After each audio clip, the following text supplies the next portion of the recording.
Welcome back, everyone. We're going to be having a look at an important subject right now, and it's often the missing link in health.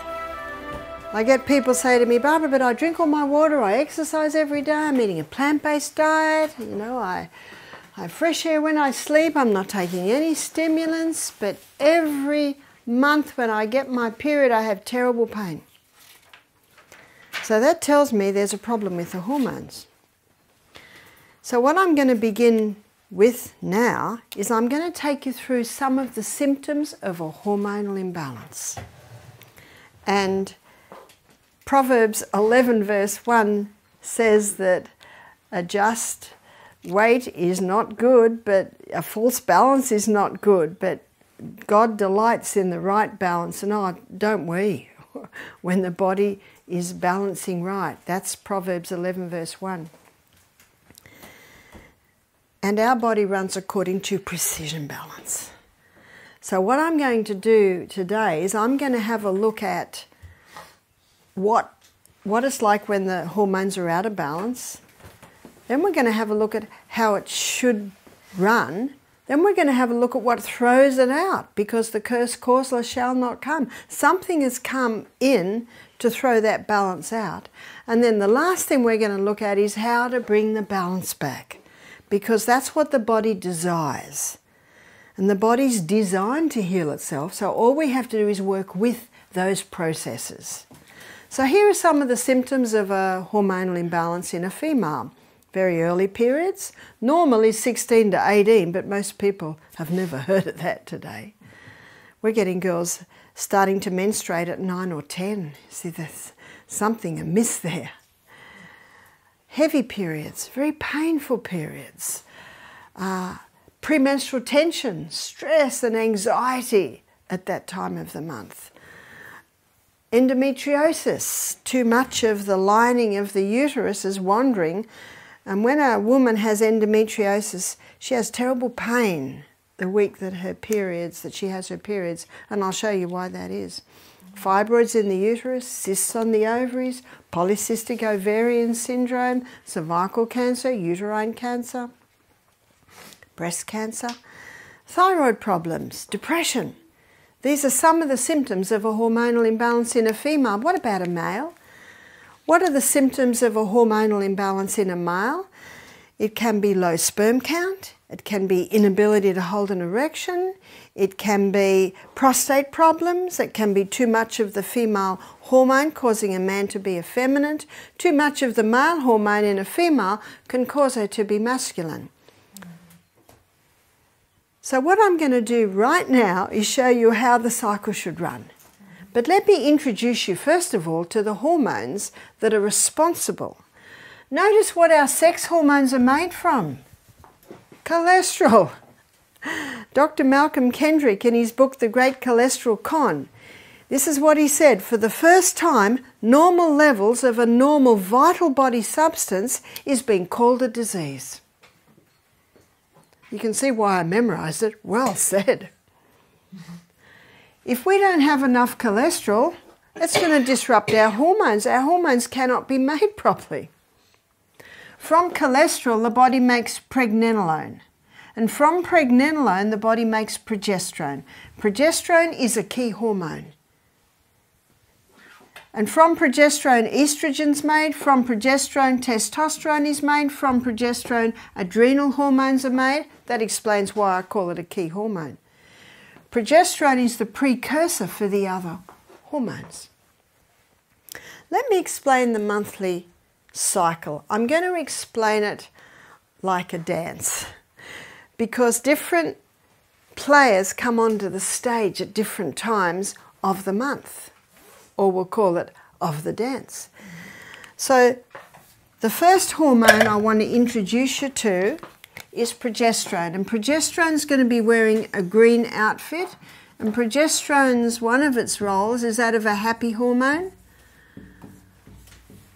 And I was reading in Ellen White's that said that the home should be a very happy place.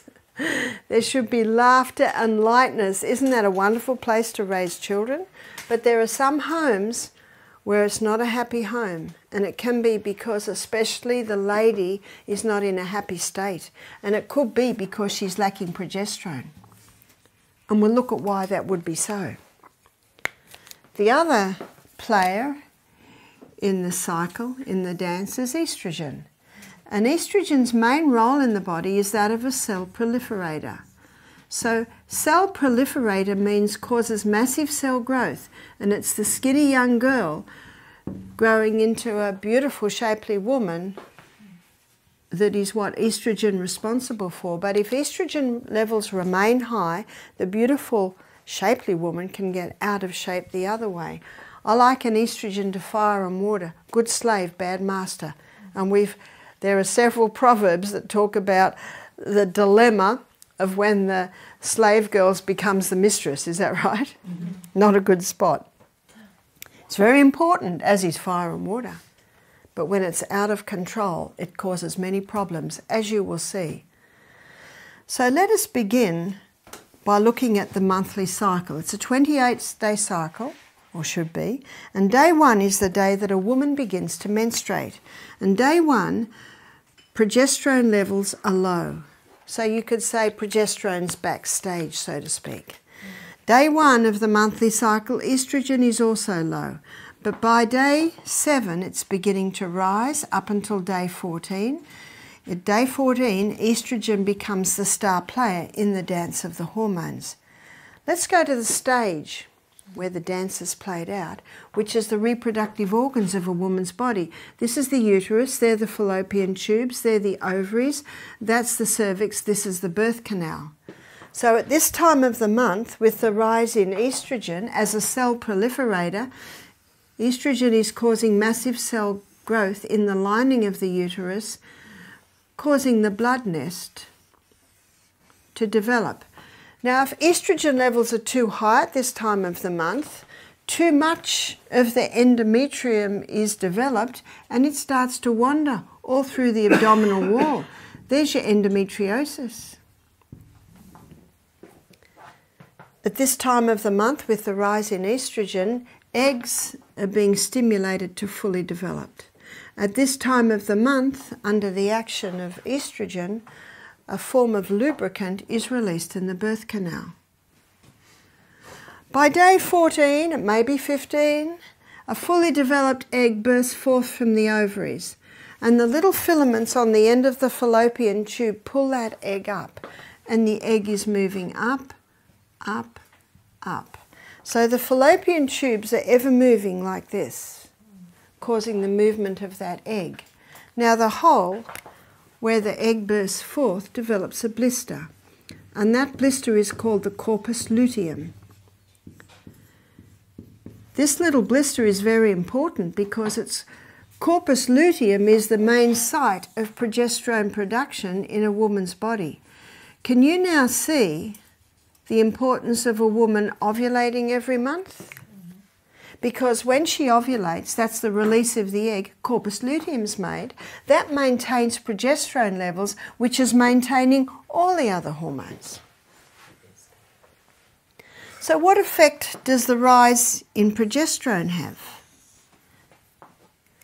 Progesterone increases a woman's mood at this time of the month to the point of increasing her sexual desire at that time of the month. Progesterone also has a ripening effect on the lining of the uterus. I liken the progesterone to the plasterers and the painters, putting the finishing touches on the uterus.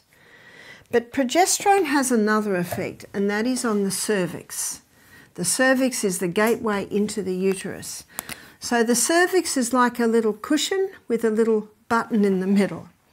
But let me look at it sideways. Sideways, it basically looks like this. There's the little cushions and there's a little mucus plug in the middle.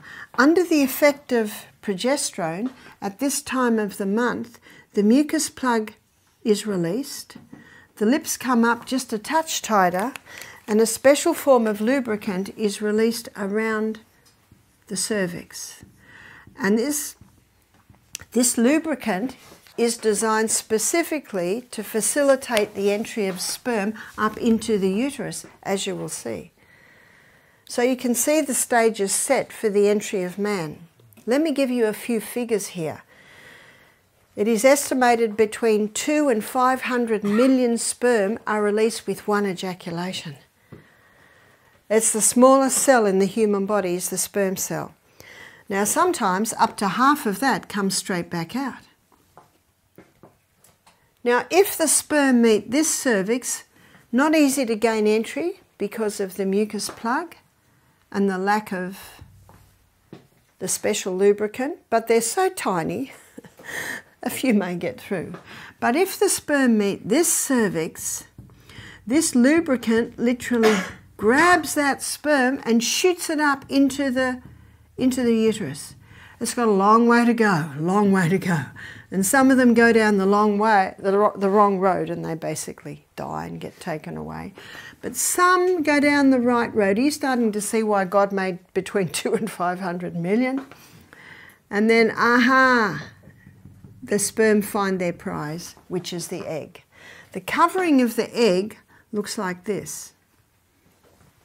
Little folds, and the sperm has to nudge its nose into one of those folds. It's not easy to gain entry. It nudges and finally it makes its way in, and before it goes in it has to lose its tail. But as soon as it nudges into the egg, those other folds shut tight and a chemical is released that will kill off any other sperm that will try and gain entry. Incredible what science now shows us about the workings of the human body. At every step we can claim Psalm 139 verse 14, I will praise you, I'm fearfully and wonderfully made. Marvellous are thy works, and that my soul knoweth right well. Now if the conception happened, then progesterone soars 200%. So often do we say about a pregnant woman, she's just blossoming. If she's not, what would that indicate? That she's lacking progesterone, and we'll look at why that is so. Progesterone is one hormone, whereas estrogen are 3. You've got E1, which is estrone, and that's got strong cell proliferator action. Estradiol is E2, that's strong cell proliferator action. But estriol, E3, is a delicate estrogen, and it's estriol levels that rise in pregnancy. So what happens if conception didn't take place? Then by day 26, you've got the drop of progesterone. Right down. Day 26, you've got the drop in estrogen, which was already starting to drop. And when both of the hormones drop, the blood supply to the uterus is cut. And when the blood supply to the uterus is cut, then the blood nest falls away and we are once again at day 1 of the monthly cycle. That's how it runs. And that's what it should look like. Unfortunately, it doesn't look like that in many women today. Before I show you what causes a disruption in this cycle, I want to mention sperm for a minute. When sperm enters a woman's body, it's an alien, so her immune system rises to attack. But when sperm goes through the prostate gland of a man, it takes on an immune suppressant property. So when woman's immune system rises to attack, the immune suppressant property of sperm knocks back her immune system and sperm survives. Isn't it a miracle any of us are here? When you consider what has to be in place for the conception of a human being. But I've got some good news. Woman's body has memory, and every time her husband's sperm enters her, her immune system rises to attack and says, oh, it's husband, we'll just stand back. And the sperm goes through. But this is a very important point, because can you imagine how dangerous it is on a woman who has multiple partners? Can you imagine how dangerous it is in the area of anal sex for men and women? It is incredibly dangerous. Now I'll mention this as adults because it's important to know this. that the birth canal can take a beating because it's muscular. But the colon cannot. The colon is a fine, delicate wall. So in the area of anal sex, it's incredibly physiologically dangerous. Dangerous for the anus and the colon, dangerous for the immune system, because you've got an immune suppressant property going in an area where it should never be. Excuse me? Yes? Can you talk about multiple partners? Do you talk at one stage or do you talk about all the years? I'm talking about many over a period of time. Yeah. So what did God mean for us to have? One partner, that is right. And you can see that God's plan is the best plan. But in Australia today, and I know American movies, I guess everywhere, sex is almost portrayed as a sport. And, you know, a woman and a man will go out and have a drink and then end up in bed together, and the next weekend it'll be another partner. So, you know, I'm also referring to that. So what causes the disruption? Number one, 1957, the first contraceptive pill was introduced to women. But men and women are, and will continue to pay a very high price for this so-called sexual freedom. It was introduced because women wanted to be able to have sex without falling pregnant. What is the pill? To understand why it is so dangerous, we need to know what it is. The pharmaceutical companies grow acres and acres of Mexican wild yam. And this wild yam contains a plant chemical called diosgenin. And in a laboratory, diosgenin can be converted to progesterone. It's called progesterone because it has an identical molecular structure that the progesterone that our body makes has. But the pharmaceutical company can't patent that. They can only patent something new. That's why they don't like sodium bicarbonate. They can't patent that.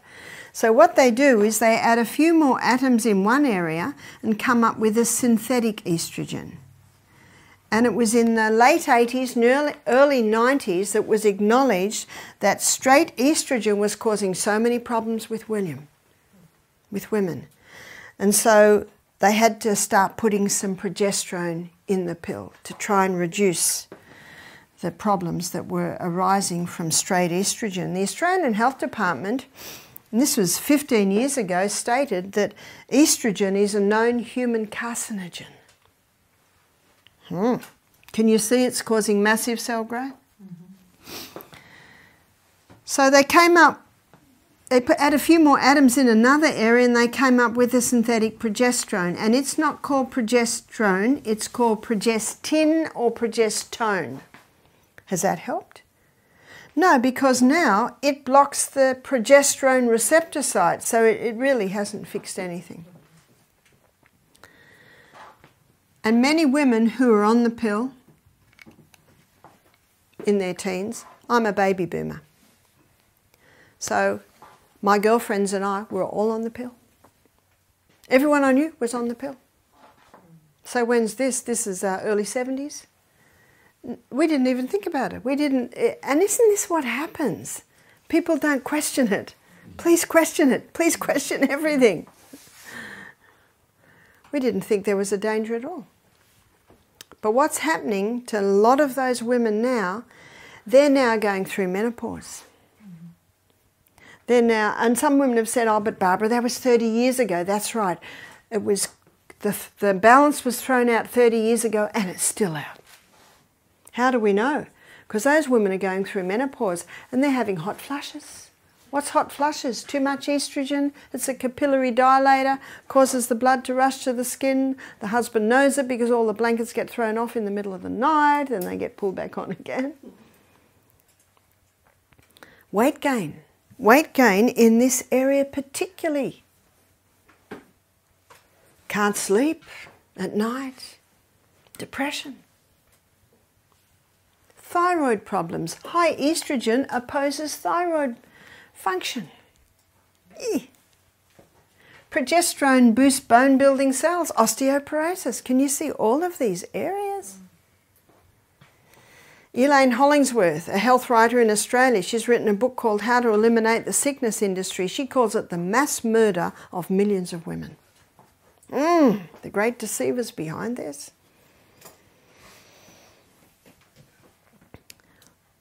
I believe that most doctors do the best they know.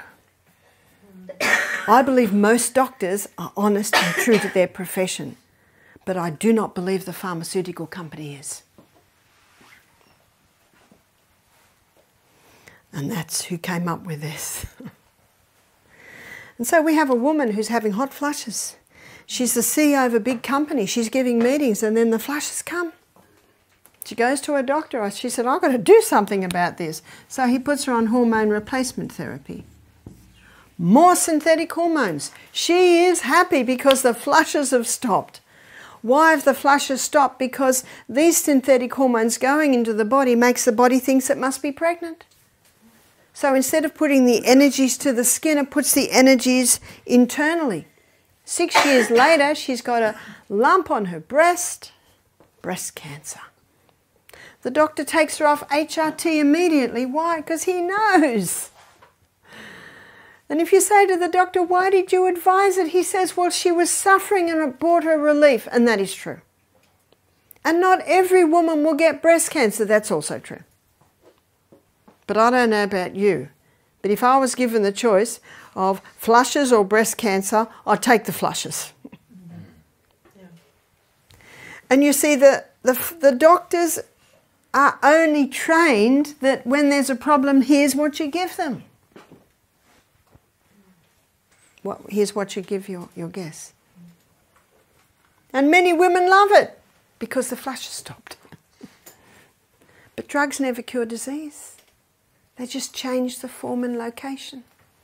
The body and the body alone is the effective healer. So it makes the most sense to work with the body systems. But I'm very glad to Dr. John Lee. Dr. John Lee in the 80s, he's the first doctor that blew the whistle on this. His book's called What Your Doctor May Not Tell You about menopause. So what's happening on the pill? And I want to show you what's happening on the pill. So remember, number 1 hormone should be progesterone. Here's our green. Number 2, estrogen. Month after month on the pill, no eggs released. That's what the pill does. There's no egg released because the body thinks it's pregnant. So no eggs released. So no corpus luteum's made. So where's progesterone going? Month after month on the pill with the synthetic estrogen, where's estrogen going?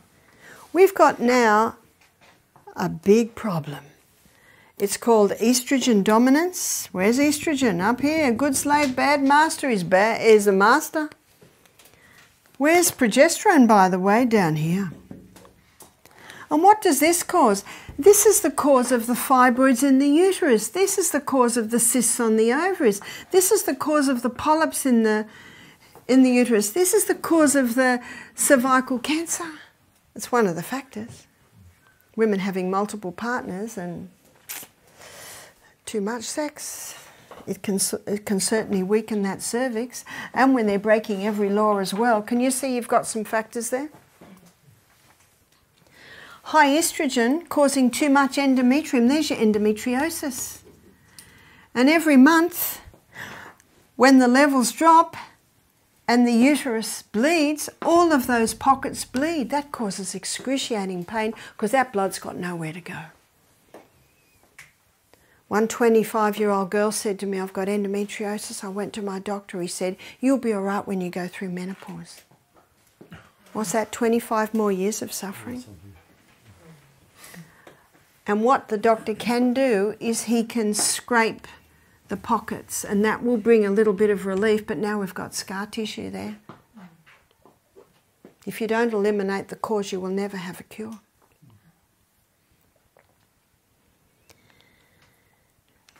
High estrogen, with its cell proliferator action, causing cyst in the breasts, causing calcified lumps in the breast, causing breast cancer. Where's the progesterone? Happy hormones gone. This explains the premenstrual tension. I said to one lady, do you get premenstrual tension? She said, no, I just hate my husband for a week every month. She's got it. Another lady said, I don't know, ask my husband. And he's going, yes.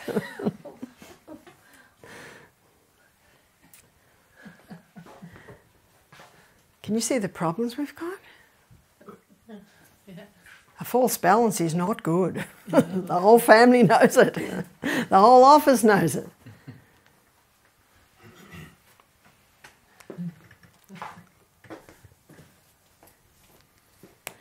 There's more. Because there are some people who have never been on the pill. Their mother was never on the pill. And by the way, if a woman's on the pill before she gives birth to her children, the man child and the woman child will both have some hormonal imbalances. So number 2, what causes a chicken to be fully developed in 5 weeks? Growth stimulants. Now it's against the law to give growth stimulants to chickens now. So they've genetically modified the chickens to produce more estrogen. That's why if someone wants to eat eggs and they want their own chooks, I say, do you know you almost have to go to a 100-year-old man who's got the chooks his father had and his father's had and his father's had.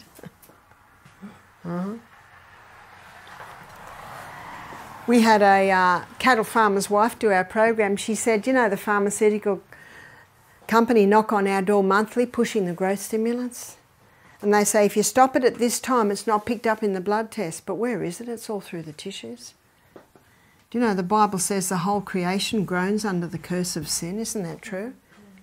And Ellen White says the time will come when meat and dairy are not fit for consumption. And I do hope my illustration of Dr. Atkins didn't make you think that I think that meat and dairy are okay. No. No, they're not safe. For many reasons. And I really appreciate the China study where Colin Campbell showed very clearly what this does. So if it's in the meat, it's in the product. If it's in the chicken, it's in the egg. So what I really should say there, it's in the product. In fact, one of the worst is chicken. And how many people think the white meat's safer than the red meat? No. I've got a book at home by one doctor, and she claims that nearly every cancer can be just about attributed to chicken and what they're doing to chickens today. I don't know about here, but in Australia, you can't even get within about 2 kilometres of a chook farm because of the stench. And they're all in little cages, and they don't have any green, and ooh. Yeah? So you're saying if you have your own chickens, it's the same because they are passed on the genes? Or? Do you know it can be? That's why you really have to get a healthy chooks. Healthy chooks. And if you do like to have chooks and have eggs, then you've got to get the healthy chook, and you've got to make sure they're having organic grain, and you've got to make sure they're having greens, etc., etc. So if it's in the meat, it's in the products. What about fish? Well, you've got 80% of women on the pill or HRT, and the sewage goes out to sea. The fish feed on the sewage. Some fish farmers are finding their fish aren't reproducing anymore. Or they're finding male fish with female tendencies, vice versa. But the fish isn't the end of the food chain, is it? The human eats the fish.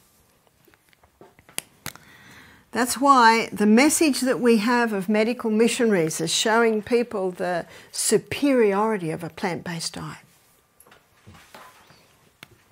There's more. Plastics. Now, I hope I don't stress you out, especially ladies, if a lot of your clothes that you've bought with you have polyester, nylon, acrylic. You'll be able to buy natural fibre very soon. But this is a contributing factor. Ladies, how hard is it to find a bra made out of cotton? Most bras are made out of nylon. A lady said to me a couple of days ago, my husband said, you got to go out as quickly as possible and buy some cotton bras. And just watch what your underwear is being washed in, because your skin will take in those chemicals. So plastics, the plastic fibres are acrylic, polyester and nylon. They're the three really plastic fibres. Now I have got a very pretty dress at home and it's made out of polyester and I love it. But guess what? It didn't touch me. I've got a silk petticoat on underneath. It's touching the skin. Be careful what you're drinking out of. You need stainless steel or glass, or you can get hard plastic. And hard plastic is free of the phenols. Let me show you what I mean by that. Estrogen, in its molecular structure, has a phenyl ring. That phenyl ring is the key that unlocks the door to get it into the cell. And most plastics today have nonylphenol to soften them, or they have bisphenol A. And bisphenol A is found in a lot of plastic bottles and also lining tins. You know how tin, have you seen when you buy something in a tin it's got a plastic lining, bisphenol A? But you can get plastic bottles. You've probably seen mine, the hard plastic. It's BPA free. So you can get the hard plastics which are BPA free. You see, those plastics have the phenyl ring. So when I was a teenager, that was in about the 60s, my brother's 2 years older than me. And when he was 18, he got his first car. It was a Zephyr, second-hand. And he just loved his Zephyr. But the dashboard had a big crack in it. Did you notice that dashboards used to crack? Mm. They don't crack anymore. Oh, my brother had a way out of it. He put turquoise fur and then a cow with its head going up and down. That's very 60s, isn't it? They don't crack anymore. Why? Because of the nonylphenol. That's why if you get a new car, you've got to open those doors and let the sun and the air in for about a week. You've got to air it out. Yeah? Well, we don't talk so much about canned foods, but you'd say it's just as bad as plastic bottles. No, it's not as bad. Now, let me define this. If I'm travelling and I'm thirsty, I'll buy a plastic bottle of water and I'll drink it. And then I'll discard it. But remember, it's not the odd day you do it and the odd day you don't. It's what you do every day that has an effect on your body. Now, in the little book Steps to Christ, Ellen White says that's the determining factor in character. Character building, absolutely. But I take it into every day. But if you keep that plastic bottle and keep filling it, it'll discard, the phenols will discard more and more. So it's not the odd day you use a tin. Now, I don't use tins at home, very, very rarely. And tinned legumes I don't use, but we have them at our health centre just in case the dish burns. We're going to produce a meal in 20 minutes because someone forgot to turn the flame down. Well, we've got some tinned legumes that we rinse very well and use them. So you see what I mean? It's not the odd day you do it or the odd day you don't. It's actually, she says, it's your habitual daily tendency. It's what you do every day that determines. If I'm eating out and my meal needs salt, I'll put sodium chloride on it. But that's rare. That's very rare. So remember, it's your habitual daily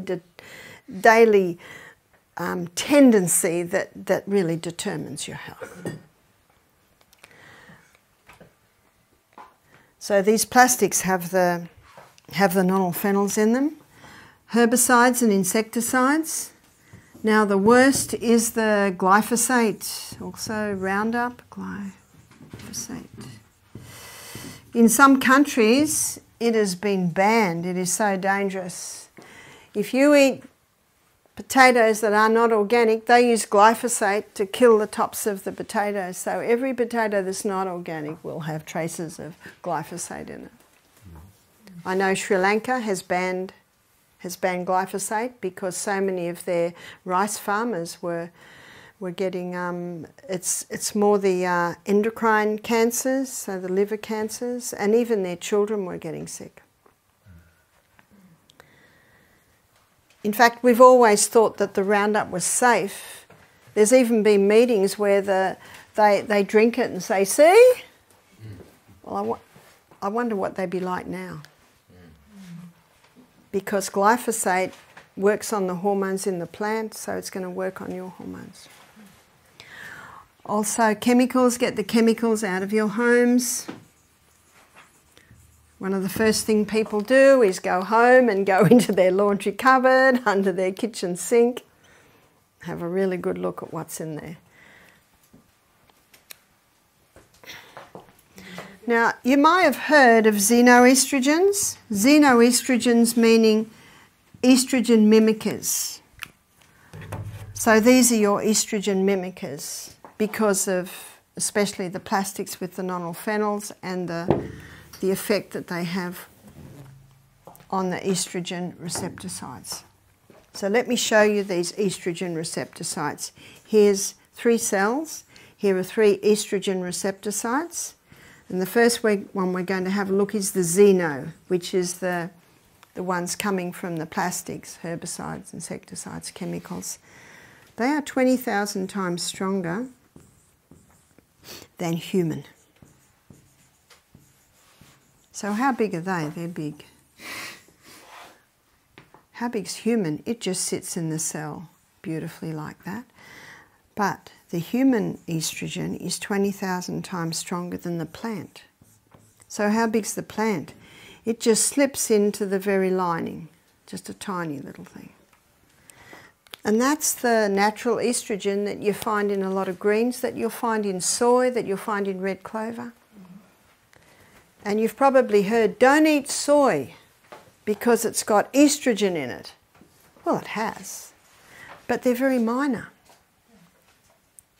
But let's have a look at the soybean grown in America today. It's called Roundup Ready. Why is it called that? Because it's been genetically modified to resist Roundup. And one farmer told me five times before market, the whole field is sprayed. So problem number 1, it's genetically modified. Problem number 2, it's full of Roundup. That is the soybean that will increase breast cancer, prostate cancer. A friend of mine did a thesis on soybean for her nutrition course, and people ask her, tell us about soybean. And she said, I've got a 1-sentence answer. God made it good, man mucked it up. So don't be afraid of eating soy, just make sure it's organic. Now these xenoestrogens have the strong cell proliferator action, as I just showed you, that you'll find in the estrone and the estradiol. So how can we turn this around? God is so good to give us a body with an inbuilt ability to heal itself that when you give it the right conditions, it responds.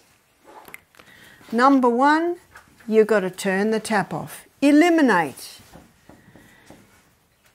Eliminate the pill. Eliminate HRT. Eliminate the meat and its products. Eliminate the plastics, chemicals. So how are we going to manage births? Sex is 2-part, contraception should be 2-part. The woman has a role and the male has a role. What's the woman's role? The woman's role is to know when she's ovulating, and her body will give her 3 signs. One sign is she takes her temperature every morning and she charts it, and she will find her temperature will do this. It'll drop and go up onto a higher plane, and that's her sign that she's begun to ovulate. And that will usually happen around day 14. My daughter Jessica, she's 40, she said, Mum, look at the app on my phone, it tells me when I'm safe or not safe. You can even get an app on your phone now, and she punches in her temperature every morning. That's one sign. What's another sign? Another sign is the vaginal mucus. So when estrogen's high, the vaginal mucus is not as much and it is white. But when progesterone's high, the vaginal mucus is much more profuse, it's clear and it's stringy. So that's another sign, and the lady can just chart it every day. And her third sign is she tests her cervix. So it's as simple as testing the cervix every day. Now at first she's got nothing to compare it to, but as the days and the weeks and the months go by, she starts to see definite changes at this time of the month. So when those three signs come together, it allows the lady to define exactly when she's ovulating, and it usually happens in this week here. So what the lady does, she says to her husband, I'm safe, I'm not safe, I'm safe. So now, what's the husband's role? The husband's role is at this time of the month, he either wears a condom or he masters the art of withdrawal. And I read an article about the Italian men who prided themselves in mastering the art of withdrawal to prevent their women getting pregnant. And I thought, how nice! Because I know in Australia the woman has to have a tubes tied, or she has to have a marina put in, or she has to go on the pill. You know, that's what. And here is the man takes charge. What about a vasectomy? I would not advise a vasectomy.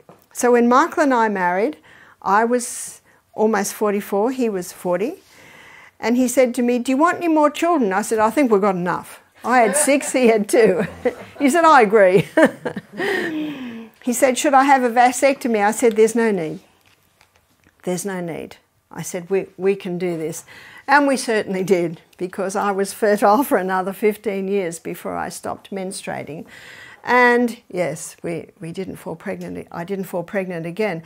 So this allows a couple to choose when they're going to have babies. My daughter Jess, they chose when they were going to have their 3 girls. It was very convenient. In fact, they were married for 2 years before little Amethyst appeared. Amethyst is now 15, and the joy, she's 16, and her joy is to come to Misty Mountain every Christmas holidays and work in the health centre. How nice. So she heard the story of when she was listening to the lecture of her mum and dad. And you know, Amethyst did not develop early. How nice. We can actually change the genes around, because her mum and dad both grew up like this, with this diet, and so they gave a better hormone gene pool to their 3 girls. How nice. So eliminate the pill, eliminate HRT. What you'll hear today will allow a woman to stop the HRT. Eliminate meat and its products. I think that with some of our guests, they're not interested in that. And that's what it's very important to be as medical missionaries. We need to be open to all walks of life. So I say to people that say, no, I'm not going to stop my meat and dairy, I say, well, it must be organic. And one lady said, well, I'm not going to eat much if it's going to be organic. And I say, well, you're going to learn some delicious meals while you're at our place. So that's what we say. And most people are looking seriously at how they can eliminate all that. So number 2, your liver is a powerful organ and has the ability to eliminate excess estrogen. And it'll do it down one of 2 pathways. The liver will eliminate the estrogen down the hydroxy 2 pathway, so that's the hydroxy 2 pathway. If it sends the estrogen down the hydroxy 2 pathway, it's out of the body. But if it sends it down the hydroxy 16 pathway, it comes back into the body 100 times worse. So what I'm going to show you now is what stimulates this and inhibits this one.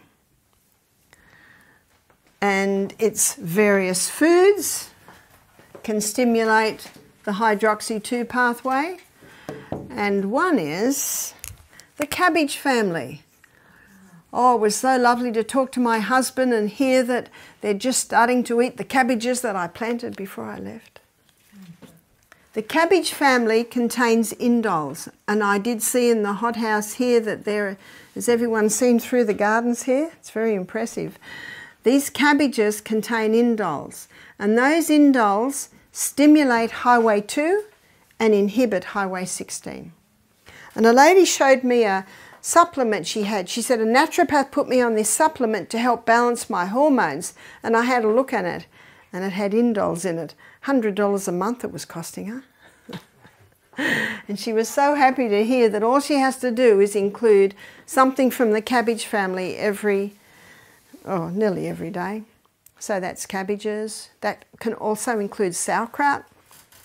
And sauerkraut's a great food to help maintain your good flora in your gut.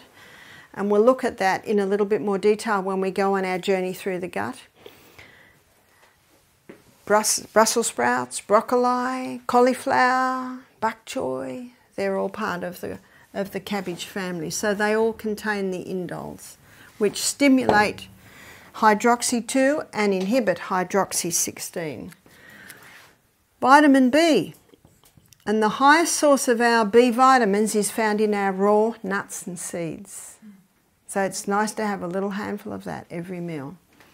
Vitamin B6, B9 and B12 particularly. When we go on our journey through the gut, I'm going to give you the vitamin B12 story, which is very misunderstood. Vitamin B12 is a bacteria. So when you eat an apple off a tree or a strawberry straight off the plant, you're getting B12. I wash them if they've got dirt on them. But if they haven't got dirt on them, I don't wash them. Licorice. Now this is the herb licorice. If someone's got high blood pressure, no licorice, because licorice can pop that blood pressure up a bit. Yes? And the seeds and nuts, are they superior if they're soaked? Is it better if they're soaked? Many people say that. Soaked in water? Ah, yes. I don't know if you've ever soaked the nuts and dehydrated them, but they certainly lose that lovely strong flavour. As long as you chew your nuts very well, they're fine. Flaxseed.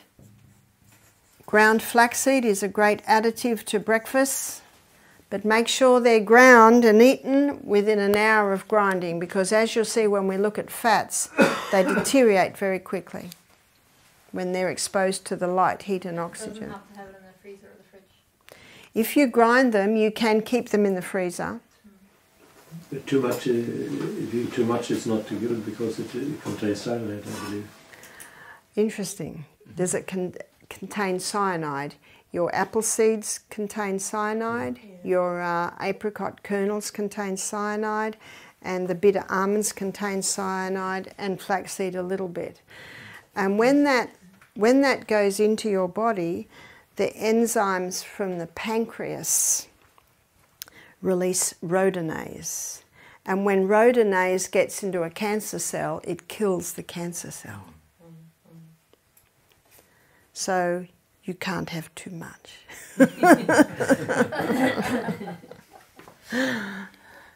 I don't know anyone who eats a cup of that a day, though, you see. Can you spell rhodonase for me, please? Rhodonase.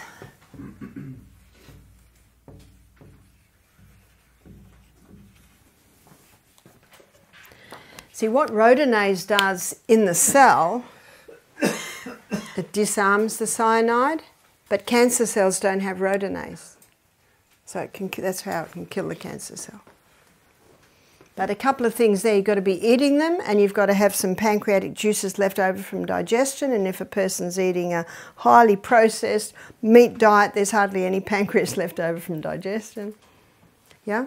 So are all of these, cabbage, vitamin D, vitamin B, licorice and so on, are they stimulating the liver elimination of estrogen? That's right. Yeah. That's right. So the first point is stop what's disrupting the hormones. The second point is let's get rid of the excess estrogen. And the third one is a cream called the Anna's Wild Yam Cream. And the Anna's Wild Yam Cream is an Australian cream, and this cream contains diosgenin. The number one ingredient is the Mexican wild yam. The number two ingredient is vitex or chaste tree. When this cream is applied to the skin, the fat cells take up the diosgenin and it stimulates this pathway that the body uses to make progesterone. And when you boost progesterone, you automatically bring estrogen under control. If the estrogen's too high, it'll bring it down. If it's too low, it'll bring it up. Same with testosterone and your adrenal hormones. You can order it online. Or if you get together and order a box, you'll get a cost.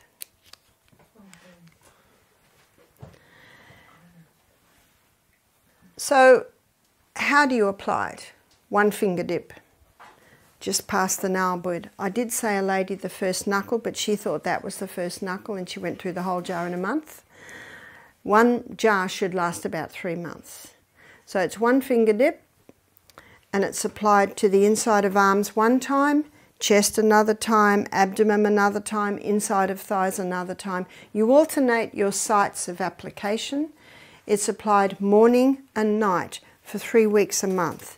So if a woman's menstruating, she's applying it for the 3 weeks where her progesterone level is highest. If a woman is not menstruating anymore, either because she has lost her uterus or she's finished, she's gone through menopause, then she just chooses 1 week a month where she doesn't apply the cream. One lady said to me, I used this cream and it didn't work. I said, oh, how long did you use it for? She said, 2 months. Well, let me show you what's happening with 2 months. She's got a major hormonal imbalance and her symptoms show that. After 2 months, where are the levels? About here. Where do we want them? We want them here. And so I suggest at least a year to get those hormones back into balance. When I was in the Bronx teaching a few years ago, they brought a 9-year-old girl to me that was menstruating. So I suggested the Anna's Wild Yam Cream for a year to balance her hormones. I met a 92-year-old lady who was on the Anna's Wild Yam Cream for her osteoporosis. You see, progesterone boosts bone-building cells. I've seen many with thyroid problems go on the yam cream. Remember, the high estrogen opposes thyroid function. Get that estrogen down. It can be part of the programs that you advise as you start to put programs together next week for people with various illnesses. And you can see why. Yes? So how should you use Anna's Wild Cream due to osteoporosis? Same. Same. Okay. So that's the application for a woman. What about a man? A man applies it twice a day, but he doesn't have the 1 week break because men aren't cyclic like women. So why would a man use it? A man would use it for prostate problems. We had a guy do our program who was having a 3-monthly injection to try and get his testosterone levels down. You see, high estrogen in a man can get high testosterone, and that testosterone can convert into a form of testosterone that causes inflammation of the prostate gland. And let me tell you something very interesting. If a man has zinc every day, that zinc inhibits the conversion of testosterone to the dangerous form of testosterone. And what's the highest form of zinc? Pumpkin seeds. Yeah. Thank you, Casper. We all had pumpkin seeds this morning. Yeah. In fact, one health writer said if every man was having adequate zinc, there would be no such thing as prostate problems. Interesting. And you can see why. So for a man, he would use it for prostate problems. And so this man, I started to tell you the story, he heard this. And he was having a 3-monthly injection to get his testosterone levels down. He'd developed breasts and he was having hot flushes. He heard this and he made a decision. No more hormone injections. He started to use the Anna's Yam Cream. He started to drink more water. He started to go to a plant-based diet Because one cause of a hormonal problem can be just too much chicken and eggs. You can see that? He started to exercise, started to go to bed early, stopped his daily cup of coffee and his weekend red wine. Can you see that these are the true remedies? They're the true remedies. That's not the true remedy. They're the true remedies. That's your basis. Now this will certainly help. Remember Psalm 104 verse 14? God gave herbs for the service of man. So the herbs can come in and help, but you must have that foundation. And I think the reasons why, even though I was on the pill for a few years before I gave birth to my baby, I think because I lived the true remedies, I didn't see any hormonal imbalance in my children. They can do it, but they take a lot longer. Whereas most people with a hormonal imbalance, they're wanting help quick. And God gave the herbs for the service of man. So some say, well, what if you eat the wild yam? Well, Dr. John Lee, he says, if you eat it, you lose it because the liver detoxifies it. He says you can get 400% more of the actives via the skin. So that's an interesting point to take note of. So this man implemented the lifestyle and started the cream. His wife emailed me 10 months later. She said, I've got good news. She said, the breasts have gone down, the hot flushes have stopped. He's just had a test at the doctor and his testosterone levels are the best they've been for years. Wow. What an amazing body we live in. That's implementing the true remedies and taking the herbs to help shift that balance back. And so the fourth point must always be the true remedies, or the 8 laws of health. Disease is an effort of nature to free the system from conditions that arise because of a violation of those laws of health. That's why what you basically teach is this. And you teach it in detail so that that information, you win your health guests with that information. One man said, Barbara, everyone tells me to drink water. But he said, you told me why. And now he's drinking water. And why is the man that the retreat I was at, he's starting to eat veggies. He said, everyone's told me to eat veggies, but you've told me why. Do you know God made our brain that way? Isn't that true? He made our brain that way. And we're to question. 1 Thessalonians 5:21, prove all things and hold fast to that which is good. We're supposed to be the head, not the tail. The only hope of better things is the education of people in right principles. So I go to churches and teach this, and some of the church members come. Many don't because they think they know it all. Some of the church members come, and I am teaching the students, but I can see who else I'm teaching is the church members. And one church I went to, we gave meetings all week. The people were excited because this is exciting. I never ever tire of presenting these things because they're exciting. And they filled the church every night, 80 people every night. And then we said to them, and I'd tell them all week, on Saturday morning, I'm going to show you how to rewire your brain. I'm going to show you how your brain can get smarter and wiser with age, so everyone's interested. And then we say, it will be in our church service time, so there'll be a few hymns. Australia's such an ungodly nation. So this is why we say this. And they're not listening to, you know what they hear? I want to rewire my brain. And so they come in, and you know what the speaker says? He says, come in early. So they come early, and they've got the seats, and then all the members that haven't been to the meetings all week, they come in and their church is full. So we have to put them in the hall. And they've never seen so many people in church before.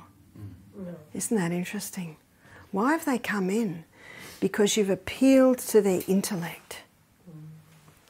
And at the end of the presentation on the mind, a lot of the members are looking at each other and saying, oh, this was interesting. And the meetings are finished. So you go back next year, you'll double your numbers because a lot of people just tasted of that information. And whose information is this? It's God's. It's God's information. So when the health retreat in Alabama and another health retreat in Denver, they're running our Misty Mountain program now. And you know why? It works.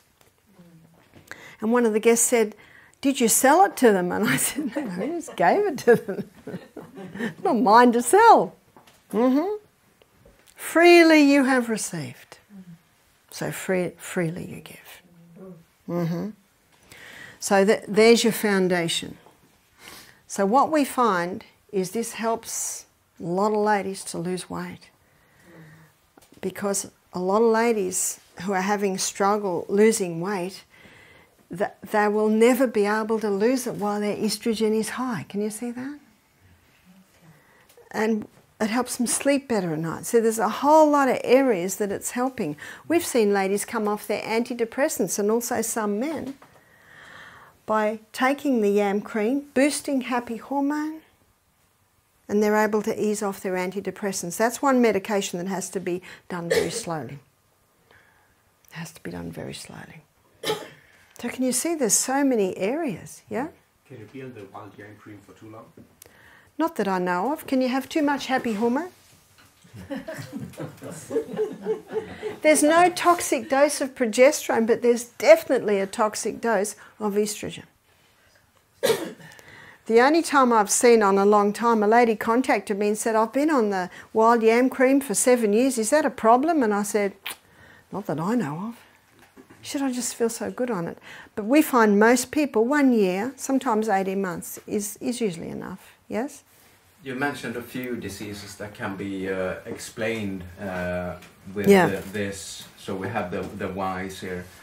Can you mention a few more diseases that can have this as the cause? So remember I started with lots of symptoms, premenstrual tension, fibroids in the uterus. Now with fibroids in the uterus and cysts on the ovaries and polycystic ovarian syndrome and endometriosis, absolutely square one is getting that estrogen down, because it's estrogen, and it's important that you explain this to the people. It's feeding the fibroid, it's feeding the cysts, it's feeding the endometriosis, because what is it?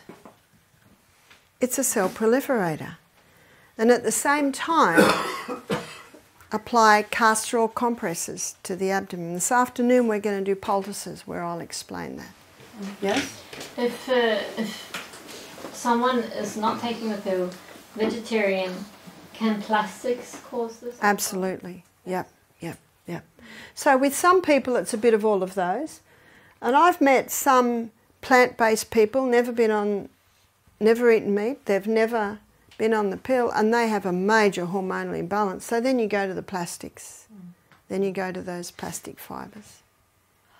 They certainly can do it. Now there's one more, and I don't usually mention this, but I'm going to mention it now because you are students. Zearalenone. Zearalenone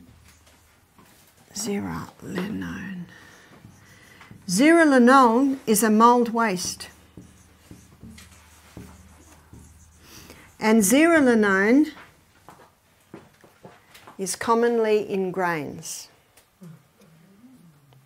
In fact, in most countries they test grain for levels of zearalenone. And zearalenone has an estrogenic effect. Now in Australia they test for zearalenone levels, but there'll never be zero zearalenone. You know how they say they consider this level safe but this level not? And Australia grows so much wheat. We grow mountains of wheat. and we store it in big silos. And you get a cold frosty morning and a hot sunny day, what's happening in the silo? It's a mould waste, it's zearalenone. Now the reason I'm mentioning it now, it has an estrogenic effect. So people that are eating cereal and toast for breakfast, sandwiches for lunch, pasta for tea, and biscuit, cake mid-morning, mid-afternoon, there's that overload of carbs, but it's overload of one type of grain. What's that? Wheat. But it's only on wheat, or was it on other? It's mostly on wheat. Well, it's the wheat that they test because we grow so much wheat. We grow tons of wheat because Aussies eat so much wheat. You go into the cake shop. What grain is everything made out of? Wheat. But why wouldn't you mention it before? Is it because it's not as high as the other ones? Because I'm going a lot deeper with you because you're teachers. And usually I don't mention it because I just don't have time. And I'm so excited about this school because I can go so much further. And when you teach, you'll skim on the top. But I'm teaching you a lot deeper. So can you see that a high carbohydrate, high wheat diet can also be contributing to it? In the 1980s, in Mexico, they were using as a growth stimulant zearalenone, which is an anabolic agent made from zearalenone.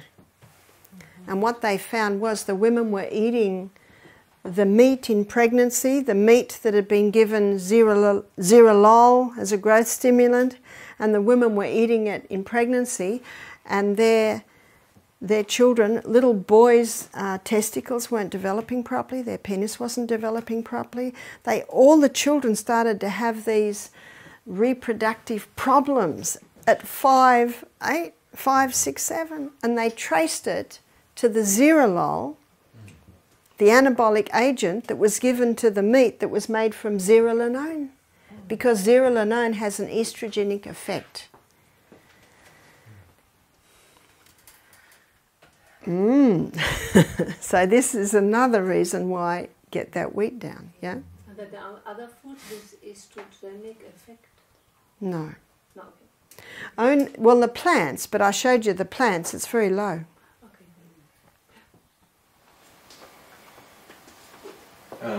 The problem with the reproductive organs of the little boys is due to an imbalance of hormones.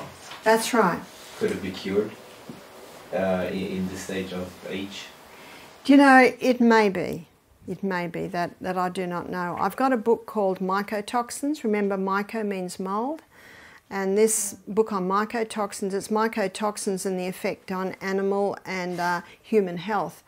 And I got the story in there from there about the Rice Act that I mentioned yesterday, and I got the story in there that I just told you. So, you know, this book is showing the mycotoxins and the effect on human health.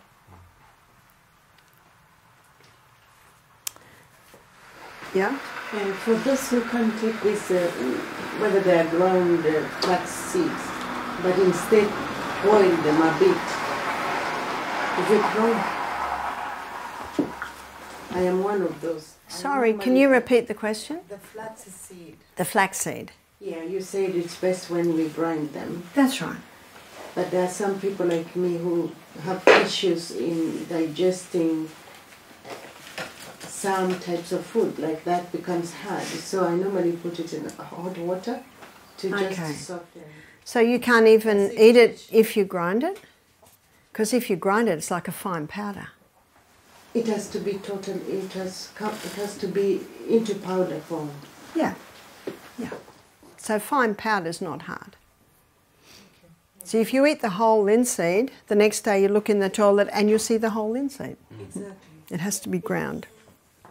And you can't access the... It has to be powder.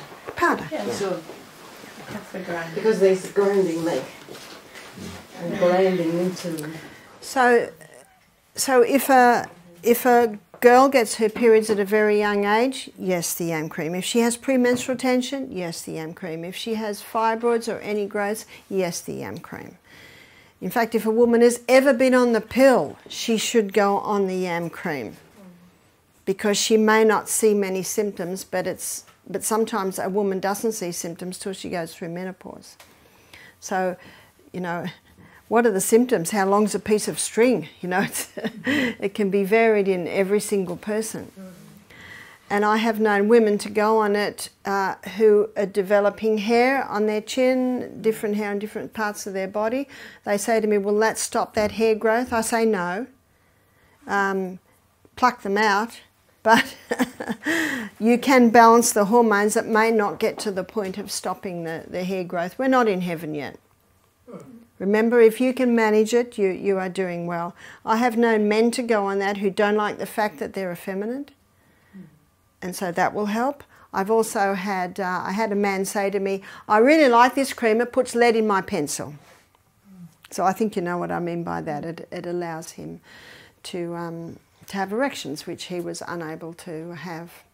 It may not bring a 50-year-old man back to what he was when he was 20, but it can certainly help. So there are so many areas where it helps. And that's why I wanted to show you what throws the hormones out and how to bring the balance back. And when you understand these hormones, and then you understand why it has such an effect.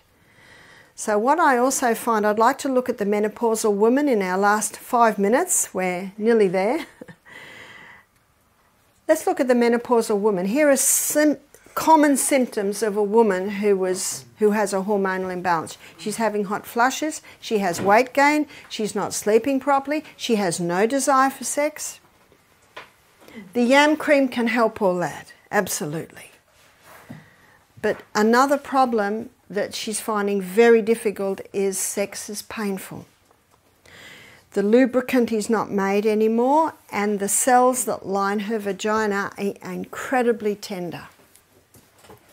So what can be done for that woman? There's something that's becoming popular. It's called yoni stones. And yoni stones are made out of nephrite jade. They're like a green marble, and they were developed in the Chinese dynasty to help the young concubines be sexually toned for the emperor. So why are they helping women today? Well, let me tell you why. So let me draw the stones up here. So this is the largest stone, and they look like an egg. Here is the second largest stone, that's say the middle-sized stone, and this is the smallest stone. And they have two little holes in the bottom where a bit of dental floss can be exerted for easy extraction. So what a woman does is she takes the largest stone and she inserts it until it touches her cervix. She won't even know it is there. And she wears that for 1 hour a day for the first week. 2 hours a day, week 2.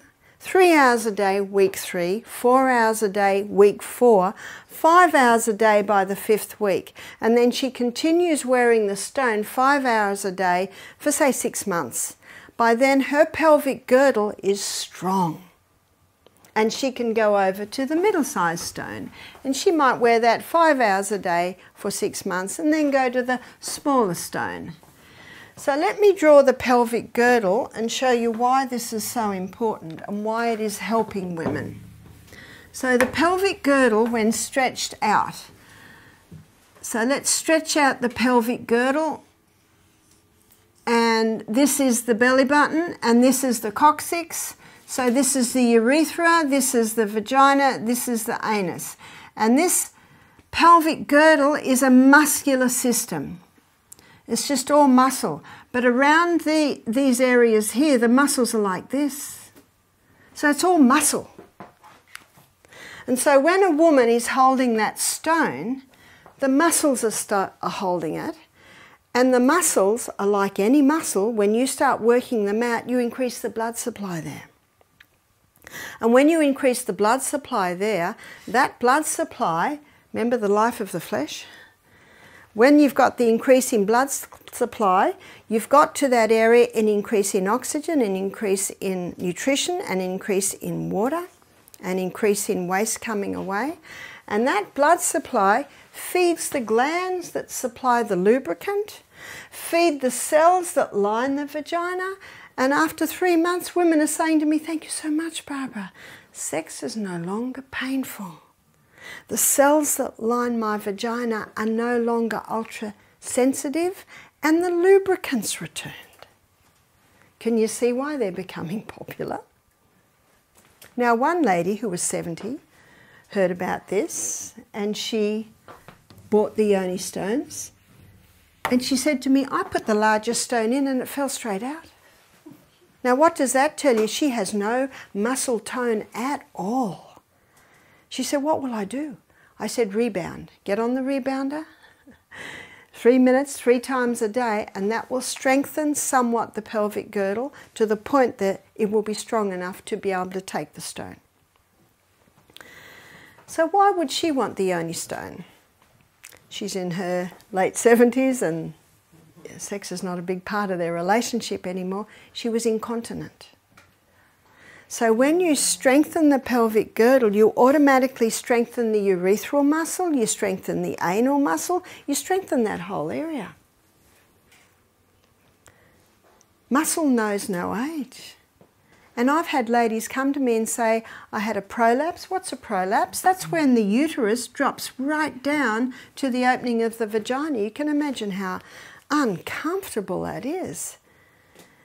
And these ladies, both of them had surgery where the doctor said he could sew it up, but he had to put mesh in there. Now the mesh didn't work. So now they've got a prolapse with mesh until they wait until there's a vacancy in the hospital to have the whole uterus taken out. And then they heard this lecture, they said, "If only we'd known." So why does the doctor use mesh? It's not his fault. Because the muscles have no tone. He can't sew them up because there's no tone in them. It's our responsibility to keep our body fit, strong, well-nourished, so that if a problem arises, but by the way, I'd like to suggest if your body's fit, strong and malnourished, you probably won't even have a prolapse. But then some women have had a prolapse because when they gave birth, it didn't go quite right and the doctor did the best he could.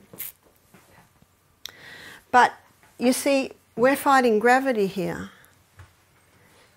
And strength comes by fighting gravity. And it's also important for women to squat. Can you squat? Every day. Every day. We should squat. My husband can even squat now. Now, he doesn't have a pelvic girdle like ladies do, but he's so excited that he can squat. Yes? What are the primary causes of bad muscle tone? Is it primary causes of bad muscle tone is basically a violation of the laws of health, but the cells aren't nourished, the cells aren't well watered, the cells aren't well rested, but the muscle cells are not used. But in that particular area, I mean, it's just enough to walk and get that kind of exercise. Or is it well, giving birth? Not many people walk. Not many people exercise. And you can't blame birth because I've had 6. You see, it's not birth. Women's body was made to birth. Yeah? Would the Scots also have men who are urinating very often during the night? Yeah, it can help a little bit, but prostate problems, that is one area where the yam cream can help. Yeah. My daughter Emma gave birth to twins 17 years ago, and both twins were about 6 pounds, so that's a lot. She said that her stomach came out to her middle knuckle. That's a long way. And after she gave birth, if she coughed or sneezed or laughed, she'd lose a little urine. And she just thought, this is something that I have to live with because, you know, the pressure of the babies. And then she heard about the yoni stones, so she ordered them. She used them, and after 3 months she could laugh, she could cough, she could sneeze, and she would not lose urine. She strengthened her pelvic girdle. Women that squat a lot have a much stronger pelvic girdle. I can squat easily because when I was pregnant with my last baby, he's 33 now, I read a book called Active Birth by Janet Velasquez, and she advocated squatting. So I squatted 10 minutes every day to get used to squatting. And when William was born, the whole baby flew out with one push with the bag intact. Oh, that squatting's powerful. They had to catch him. And then I continued to squat because it was now a comfortable position. And you look in countries where women do a lot of squatting, they don't have near the prolapse problem. So it's just strengthening those muscles. It's using those muscles. Rebounding's really good for them on the rebounder. And strengthen your core. Strengthen your core from the outside. Look at your Pilates type exercises. They all strengthen the core. Remember, strengthening the core helps our spine. We have so much to give people, don't we, with this information. So much to give. Because God desires that we all prosper and be in health as our soul prospers. So let me say a word of prayer to finish our morning session. Father in heaven, thank you so much for what you've given us today. Thank you so much for this body which is fearfully and wonderfully made. Marvellous are these works that my soul knoweth right well. Father, give us all understanding, give us all retention, and show us where you would have each one of us. We pray in Jesus' name. Amen.